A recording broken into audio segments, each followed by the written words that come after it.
Hi mga kalagkaw, this is Nelbon of Lagkaw ni Bong. Today I'll bring you back to Tabon Beach. Delman, Zamboanga del Norte. Okay, one of the distinct feature of the Tabon Cave is kana na siya. Former na siya pantalan sa mga kanang bangka nga naikuha nga isda. Diha gina siya ibutang dayon. As of now, it's almost 12 noon. Ganun nga boat. Nga po nangaligo daghan. And another feature nga, something new to me is kani this one. Kung nalipay ko nga nabot ko karon, though it's Monday, Thursday, kay inahandre ko diyan na mag-ambak-ambak, kiat-kiat di po tagamay. So diha, kumana po diha niya. O, tanawa. So, samot na ko ganahan, kay daghan kay mga tanawa na nanganha diha.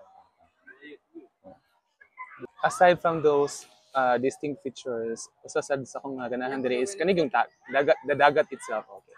Ang dagat ginila mismo dire kay paano siya marag tawa bitaw natago siya.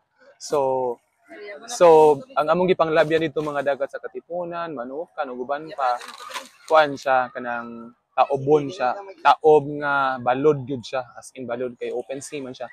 Kani dire kay dili siya open, it's kuan siya nakawa siya, so bahalag balod dito sa Pikas diri nga area kay linaw gyud siya diri.